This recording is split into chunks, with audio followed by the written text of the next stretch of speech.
Puji Tuhan, selamat pagi, selamat jumpa dalam acara doa pagi di hari yang baru. Puji Tuhan, belum terlambat saya ucapkan selamat Natal. Damai Natal menyertai kita sekalian, dimanapun saudara berada. Sebelum kita mulai acara doa pagi, mari kita berdoa. Kami datang kepadamu Tuhan, mengucap syukur buat hari yang baru Tuhan berikan kepada kami. Terima kasih ya Tuhan, Engkau sungguh Allah yang penuh dengan kemurahan. Terima kasih kami dapat menikmati firman Tuhan yang akan kami dengar sekarang ini ya Tuhan Yesus. Berkati kami semua yang mendengar, semua yang mengikuti acara doa pagi, Tuhan berkati. Kami mulai acara ini dengan mengucap syukur dalam nama Tuhan Yesus Kristus. Haleluya. Amin. Puji Tuhan, tema yang diambil pagi hari ini adalah pertobatan yang palsu. Pertobatan yang palsu maksudnya pertobatan yang pura-pura menyesal telah berbuat salah, menyesal telah berbuat sesuatu yang jahat atau berbuat dosa, saudara.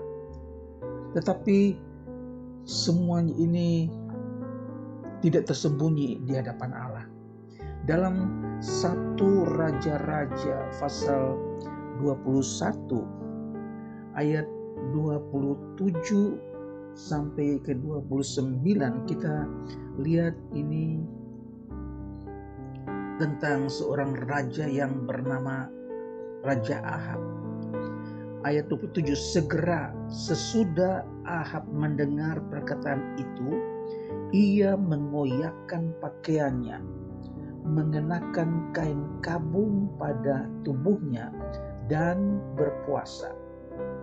Bahkan ia tidur dengan memakai kain kabung dan berjalan dengan langkah lamban. Lalu datanglah firman Tuhan kepada Elia, orang Tisbe itu. Sudahkah kau lihat bahwa Ahab merendahkan diri di hadapanku? Oleh karena itu ia telah merendahkan diri di hadapanku, maka aku tidak akan mendatangkan malapetaka dalam zamannya. Barulah dalam zaman anaknya aku akan mendatangkan malapetaka atas keluarganya. Saudara, ini adalah pernyataan Ahab ketika Nabi Elia menegurnya tentang kejahatan istrinya yang membunuh Nabot tanpa ada kesalahan.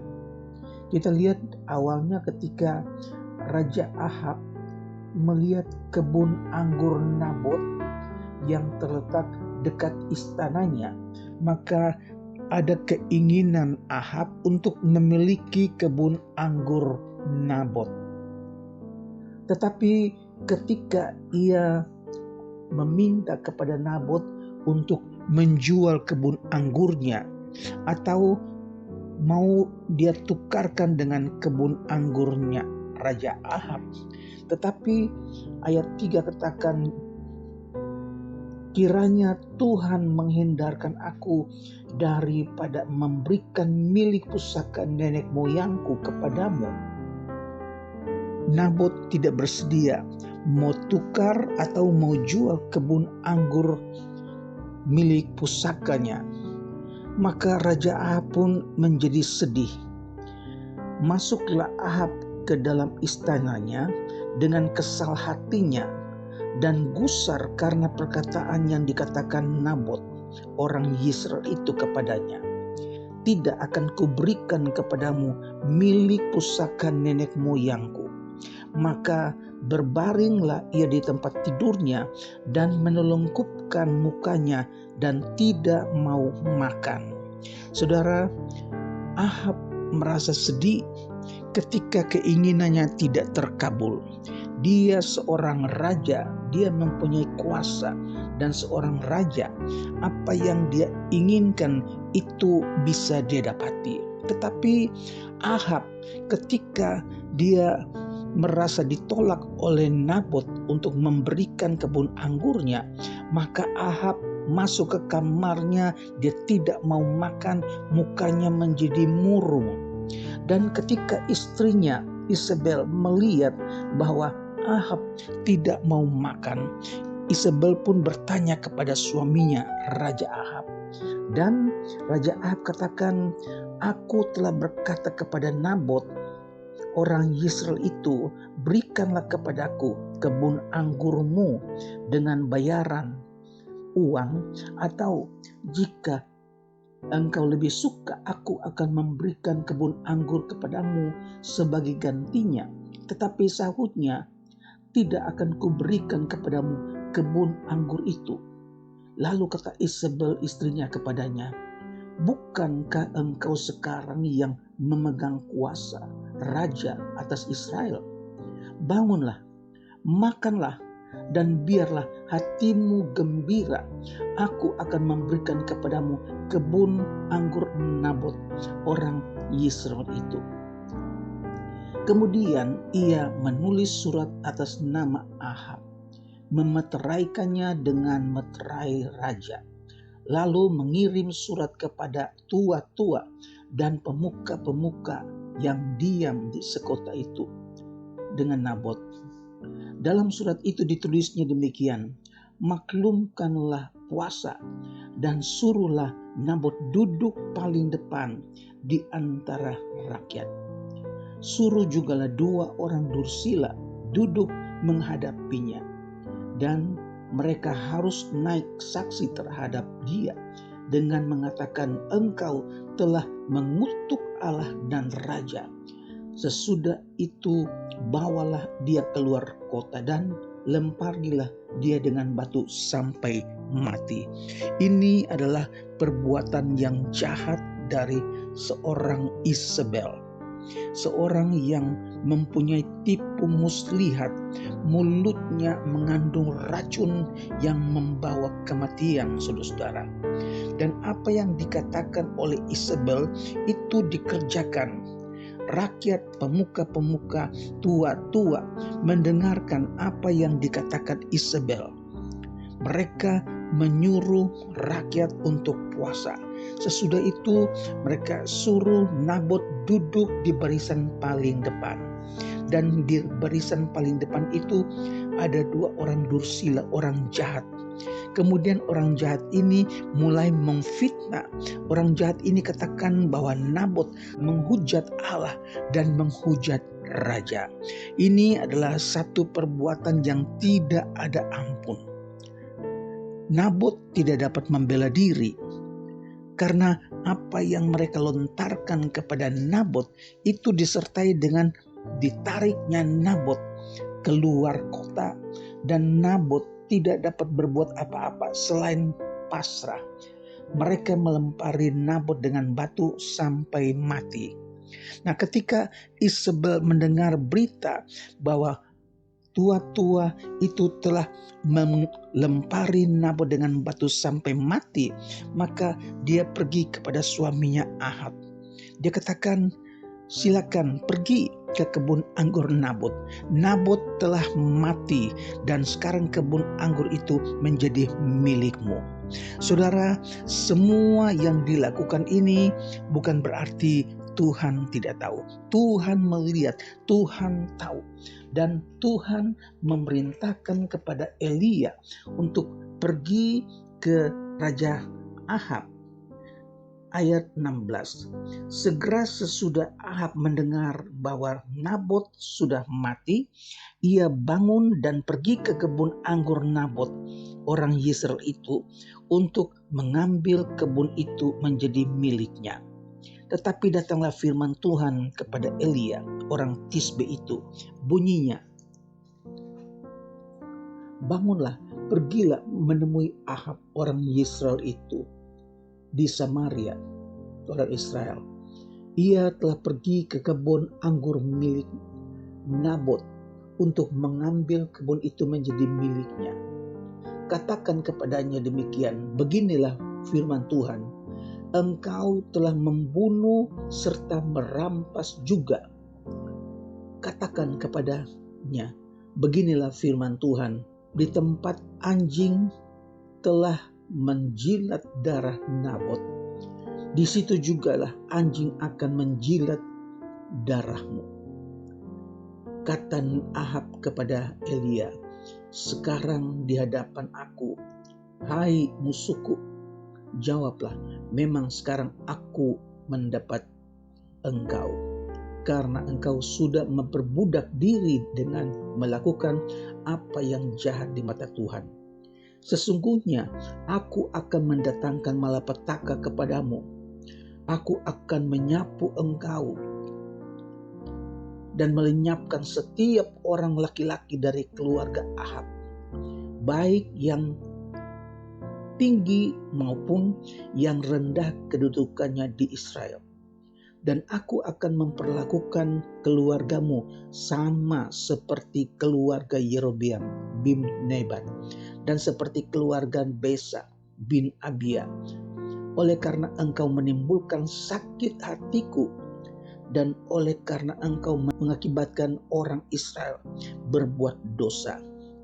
Juga mengenai Isabel, Tuhan telah berfirman, anjing akan memakan Isabel di tembok luar Yesreel. Siapa warga Ahab yang mati di kota itu akan dimakan anjing, dan yang mati di padang akan dimakan burung di udara. Ini adalah nubuat dari Nabi Elia sebagai balasan yang akan Tuhan berikan baik Ahab, juga istrinya Isabel, dan juga anak-anak keturunan mereka. Saudara, dan ini digenapi ketika Ahab terbunuh dalam pertempuran dan anjing-anjing menjilat darah hasil cucian kereta perang, dan putra-putra Ahab juga mati dengan kekerasan. Bahkan Isabel juga mayatnya digigit dan dimakan oleh anjing-anjing, saudara-saudara. Tidak ada dosa yang tidak Tuhan ketahui. Walaupun Ahab berpura-pura berpuasa, dia memakai pakaian kabung, dia berjalan dengan langkah gontai, saudara, tetap di mata Tuhan Ahab adalah seorang yang jahat. Isabel adalah seorang permaisuri yang jahat. Dan firman Allah katakan upah dosa adalah maut. Jangan kita berpura-pura menyesal atas perbuatan dosa kita, padahal hati kita tidak berubah. Tuhan tahu sampai ke dasar hati. Apa yang kita pikirkan, apa yang kita ingini, Tuhan tahu. Oleh sebab itu, kalau Ahab mati setelah Elia peringatkan, maka semua orang yang berbuat dosa pasti juga akan mendapat hukuman dari Tuhan. Yang kedua kita lihat adalah seorang raja.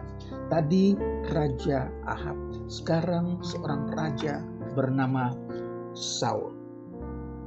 Dalam pasal yang ke-15, ayat yang kedua, beginilah firman Tuhan semesta alam. Aku akan membalas apa yang dilakukan orang Amalek kepada orang Israel, karena orang Amalek menghalang-halangi mereka ketika orang Israel pergi dari Mesir. Jadi pergilah sekarang, kalahkanlah orang Amalek, tumpaslah segala yang ada padanya, dan janganlah ada belas kasihan padanya. Bunuhlah semuanya, laki-laki maupun perempuan, kanak-kanak maupun anak-anak yang menyusu, lembu maupun domba, unta maupun keledai. Saudara-saudara, dan ini dilakukan oleh Saul.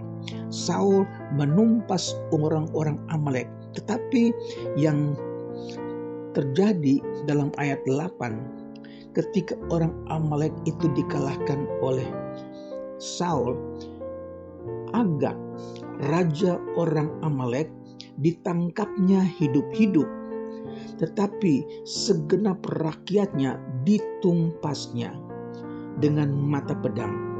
Tetapi Saul dan rakyat itu menyelamatkan Agag dan kambing domba dan lembu-lembu yang terbaik dan tambun, pula anak domba dan segala yang berharga. Tidak mau mereka menumpas semuanya itu, tetapi segala hewan yang tidak berharga dan yang buruk itulah yang ditumpas mereka. Nah, kemudian Allah memberitahukan kepada Samuel apa yang terjadi kepada Saul. Maka ayat 13, ketika Samuel sampai kepada Saul, berkatalah Saul kepadanya, "Diberkatilah kiranya engkau oleh Tuhan. Aku telah melaksanakan firman Tuhan." Tetapi kata Samuel, "Kalau begitu, apakah bunyi kambing domba yang sampai ke telingaku dan bunyi lembu-lembu yang kudengar itu?" Jawab Saul, "Semuanya itu dibawa daripada orang Amalek, sebab rakyat menyelamatkan kambing domba dan lembu-lembu yang terbaik dengan maksud untuk mempersembahkan korban kepada Tuhan Allahmu.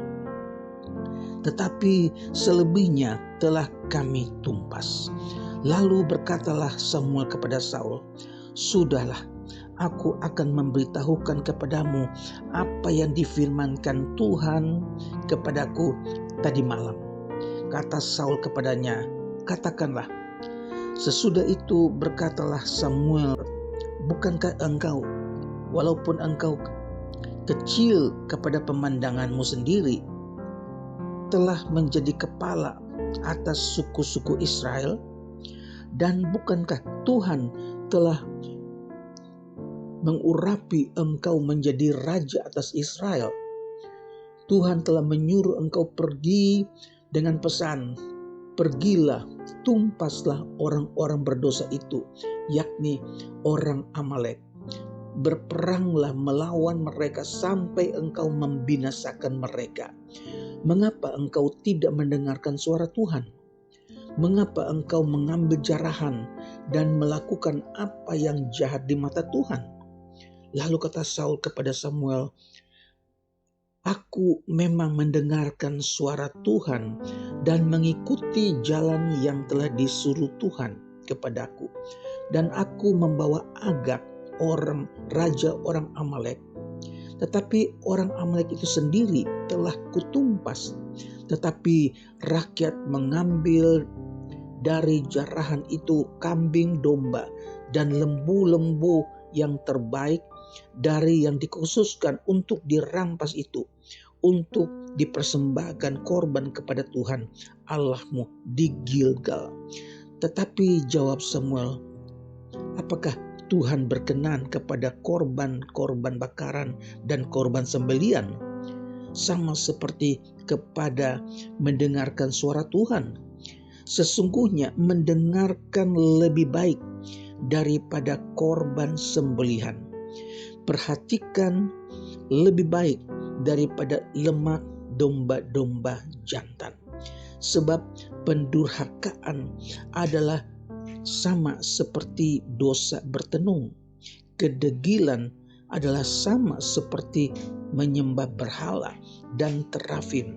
Karena engkau telah menolak firman Tuhan, maka Allah telah menolak engkau sebagai raja." Saudara-saudara, kisah yang kedua adalah Saul. Yang pertama, ketika Ahab bersama dengan istrinya Isabel berbuat jahat, membunuh seorang Nabot yang tidak berdosa, dirajam, dilempari dengan batu sampai mati, dan kebun anggur Ahab itu dirampas oleh Raja Ahab, kebun anggur Nabot.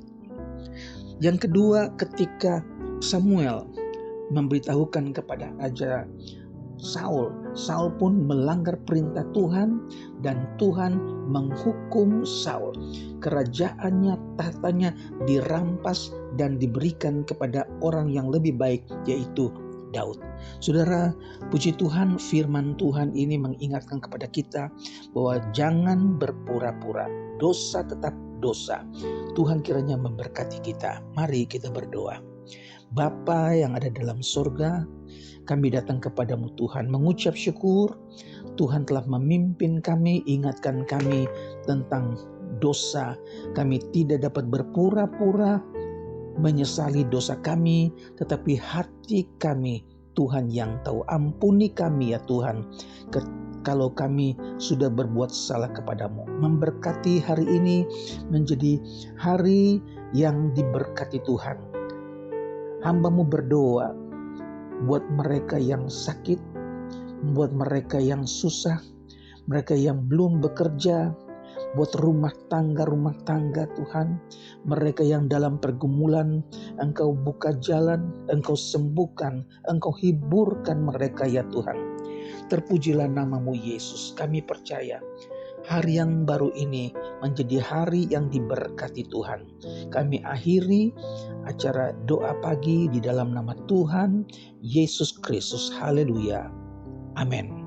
Puji Tuhan, sampai jumpa di acara yang sama. Tuhan Yesus memberkati. Amin.